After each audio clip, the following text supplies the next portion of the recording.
बिस्मिल्लाहिर्रहमानिर्रहीम। मेरी तरफ से तमाम दोस्तों भाइयों को अस्सलाम वालेकुम। मैं नासिर अवान, मैं कोई आम आदमी नहीं हूँ। मैं जो आपसे बात कर रहा हूँ, मैं हुकूमत पंजाब हुकूमत की जो रिपोर्टें हैं उस पर मुझे ब्लैक मेलर डिक्लेयर किया गया है। और जो अभी रिपोर्ट आज मैंने ये ब्रेक की है, इसमें आज मुझे ज़हनी मरीज़ करार दिया गया है। यानी डीपीओ गुजरात की रिपोर्ट में मैं आप देख लें कि आपके सामने मैंने रिपोर्ट रखी है। ये मुझे ज़हनी मरीज़ डिक्लेयर कर रहे हैं। ये पाकिस्तान है भाई, पाकिस्तान। तो अब आम आदमी नहीं हूँ मैं एक ज़हनी मरीज़ आपसे बात कर रहा हूँ, जिसे गवर्नमेंट ने इंतजामिया ने ब्लैक मेलर डिक्लेयर किया है, पुलिस ने मुझे ज़हनी मरीज़ डिक्लेयर किया है, और मेरी ज़मीन का जो अशर हो रहा है या जो मेरा अशर हो रहा है सारी दुनिया के सामने आप देखते जाएं।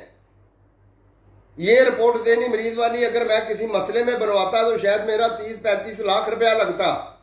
आज इन्होंने मेरी बगैर फीस के मुझे ब्लैक मेलर भी डिक्लेयर कर दिया है, मुझे ज़हनी मरीज़ भी डिक्लेयर कर दिया है। दोस्तों भाइयों, कोई गलती गुस्ताही हुई तो माफ़ कर देना भाई। लेकिन आपने मेरा केस देखा होगा, जो मैं कोशिश कर रहा हूँ, जो मैं भाग दौड़ रहा हूँ, जो इंसाफ के लिए मैंने जद्दोजहद की है, उससे मुझे ये 2 सर्टिफिकेट दिए हैं। एक में मुझे ब्लैक मेलर इंतजामिया ने डिक्लेयर किया है, दूसरे में डीपीओ गुजरात के नीचे साइन है, वो मुझे ज़हनी मरीज़ डिक्लेयर करने की कोशिश कर रहा है, बल्कि कर दिया उसने। आप हिसाब लगाएं कि एक आम आदमी किसी ताकतवर से बिल्कुल नहीं ले सकता ज़मीन, ना कब्जा छुड़ा सकता है, ना अदालतों में लड़ सकता है, ना ही किसी पर्या पंचायत में लड़ सकता है। जुल्म की इंतहा है, जुल्म का बाजार गर्म है।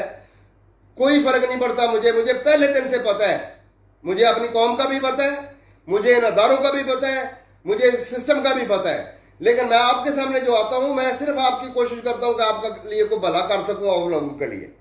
गरीब की कोई बंदा बात नहीं कर रहा, मैं सिर्फ इसलिए आपका भला ये कर रहा हूं कि कल आपको बच जाए आप।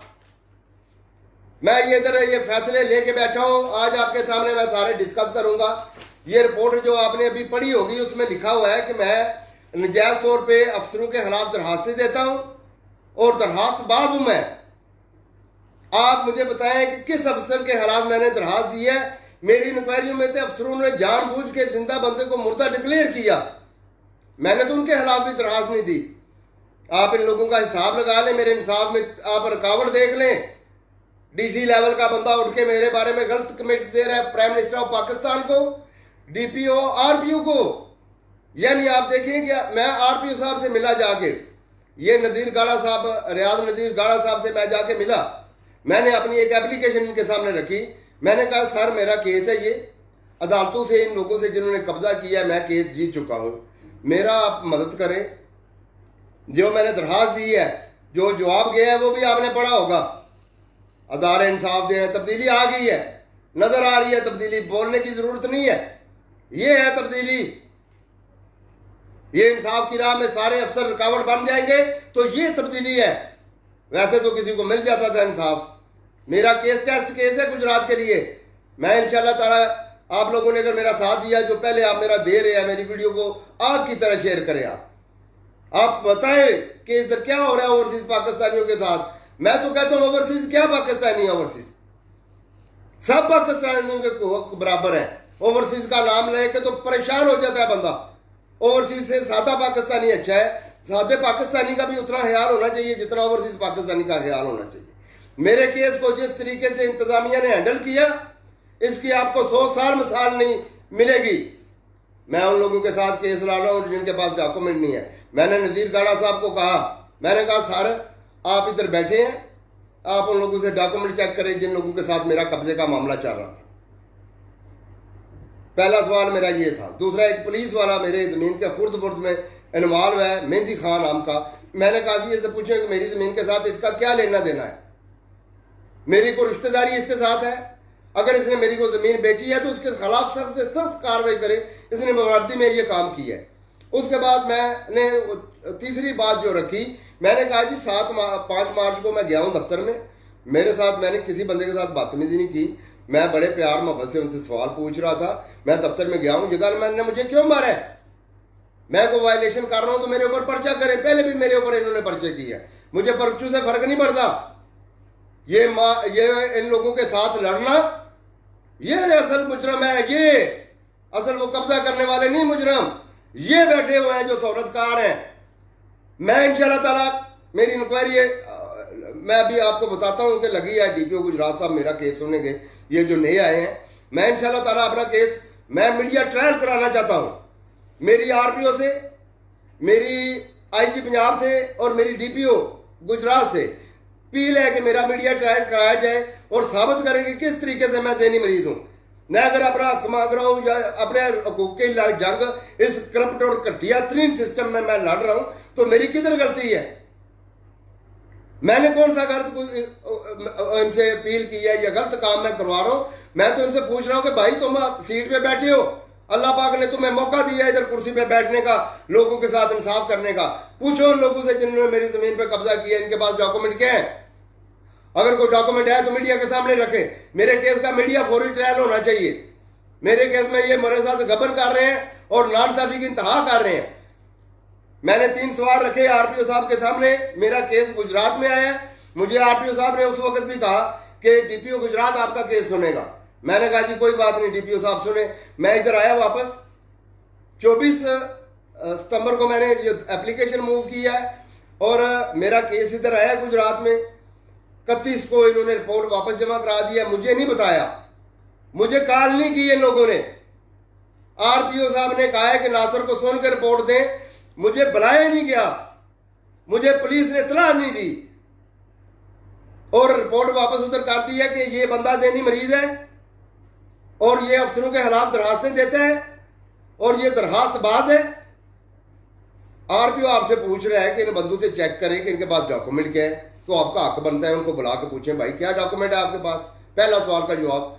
दूसरा उससे पूछना था सब इंस्पेक्टर मेहंदी खां से कि भाई तुम्हारा मेरी जमीन के साथ कोई लेना देना था, कोई तलक वास्ता, कोई रिश्तेदारी, को दूर से कोई, तो तुम उसमें हिस्सेदार बनते हो, तुम्हारा मेरी जमीन? उसका जवाब नहीं दिया। तीसरा वो मुक्तदर का वो बंदा गनमैन जो डीसी का, मेरा मोबाइल जो डीसी दफ्तर के अंदर इन्होंने छीना, मुझे मारा, लाइव उस वक्त मैं आ रहा था। आप मेरा केस देखते जाएं। उस वक्त पाकिस्तान से, सारे पाकिस्तान से लोगों ने मेरी मदद की, मेरी वीडियो लोग शेयर कर रहे थे। मैंने किसी अफसर के साथ बदतमीजी नहीं की। मैं बिल्कुल रूटीन के मुताबिक जैसे जिस तरीके से मैं अपना प्रोटेस्ट एहतजाज रिकॉर्ड करा सकता था उस तरह से मैं करा रहा था। मैंने इनसे बदतमीजी नहीं की। इसने मुझे मारा, इसने मुझे गालियां निकाली। मैं सब लोगों को उस वक्त 2600-2700 बंदा मुझे देख रहा था लाइव, तो मैं ऐसे मोबाइल करके तो मैं कह रहा था कि देखें ये मेरे साथ बदतमीजी कर रहे हैं। गालियां वो ऑन दी रिकॉर्ड निकाल रहा था उधर। डीसी को भी वो आवाजें जा रही थी और मुझे भी आ रही थी। और मैं जब वो उसको बोला है कि मुझे उम्मीद नहीं थी कि मेरे साथ इतनी बदतमीजी करेगा, मेरे ऊपर हाथ उठाएगा, उसने मुझे मारा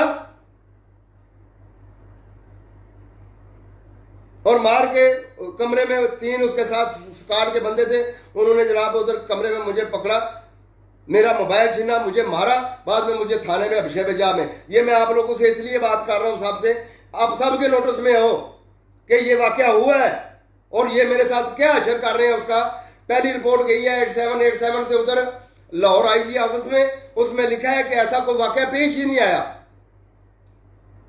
उसमें ये मुक्तदर का बयान है, ये गनमैन का, ये कहता है कि वो आया है तो उसको हमने बाहर निकाल दिया, बात खत्म कर दी है। आज इस रिपोर्ट में पढ़े जो आरपीओ साहब को रिपोर्ट गई है, जिसमें उन्होंने कहा है कि सिर्फ नासिर को बुलाया तो वो हाजिर नहीं हुआ और उसको बुलाया तो उसका बयान आप देख लें। वो कह रहे हैं कि इधर जनाब ये डीसी साहब के साथ बदतमीजी कर रहा था, ये अफसरों के साथ बदतमीजी कर रहा था। तो भाई मैं अगर बदतमीजी कर रहा था तो मेरे ऊपर पर्चा करते ना। मुझे तुम मारने के कौन से जिम्मेदार हो? मुझे ये पागल डिक्लेयर करने की कोशिश कर रहे हैं। आप लोगों ने मेरी मदद करनी है, मेरी मदद से वीडियो शेयर करके करनी है। मेरा मीडिया ट्रायल कराया जाए, लोगों से पूछा जाए। मैंने आरपीओ साहब से दोबारा जाके मैं मिला हूं। मैंने कहा जनाब मेरी कल मुलाकात हुई है आरपीओ साहब से, बड़ी तफसीली बात हुई है मेरी। मैंने आरपीओ साहब से सवाल किए, मैंने कहा जनाब ये आपने, मैं आपके पास आया था, मैंने आपको एक एप्लीकेशन मूव की, मैंने आपसे इन सवालों के जवाब मंगवाए हैं, वो पता चला है मुझे कि वो आ गई है इधर इंक्वायरी, तो मुझे तो बुलाया ही नहीं उस इंक्वायरी में। तो आपने जो ये आप अगर देख के इस पे मुतमिन है आरपीओ साहब कि इन्होंने वही जवाब दिए हैं जो आपने मांगे हैं, जो आपने अंडरलाइन किए हैं, उनके ऊपर तो उन्होंने एक जवाब नहीं दिया सवाल का। तो आप देखते जाएं कि किस तरह से तकलीफें देते हैं, अजियत देते हैं गरीब आदमी को, गरीब आम आदमी को। मुझे पहले ब्लैक मेलर डिक्लेयर किया और मेरा क्योंकि इनका वास नहीं चल रहा, क्योंकि महकमे के बंदे ये पकड़े जाएंगे लोग, मैं तो इनके खिलाफ नहीं दरखास्तें दे रहा। मेरा तो उन्होंने बंदे जिंदा पटवारी को एंटी करप्शन वालों ने 28 बार मारा है उसको, तो मैंने एक बंदे के खिलाफ जाके दरखास्त नहीं दी। मैंने कहा यार मैं इनसे लड़ूंगा कि अपनी जमीन लड़ूंगा, मेरे लिए तो इधर हर बंदा परेशानी का बहस है। जिस हाल से मैं अपना केस लड़ रहा हूं, लोगों को मेरे साथ खड़ा हो जाना चाहिए था, लोगों को मेरा आवाज बननी चाहिए। मेरे साथ जो नाइंसाफी हो रही है ये किसी पाकिस्तानी के साथ भी हो सकती है। मेरा अगर मैं गलत हूं तो ये तो मुझे टुकड़े करते, मेरे ये टुकड़े करते। ये अभी तो इन्होंने पागल डिक्लेयर किया है क्योंकि मेरा हाईलाइट केस है, पूरी दुनिया मुझे देख रही है। तो ये उमर सलामत है, इनका नाम बड़ा अच्छा है, इनकी शोहरत बड़ी अच्छी है और मुझे उम्मीद है कि इंशाल्लाह ताला ये मेरे साथ इंसाफ कराएंगे और उनके खिलाफ कार्रवाई करेंगे जो लोग नजायज तौर पर काबिज हैं जमीन के ऊपर, जिन्होंने मेरे जिंदगी के कीमती सवाल तबाह कर दिए।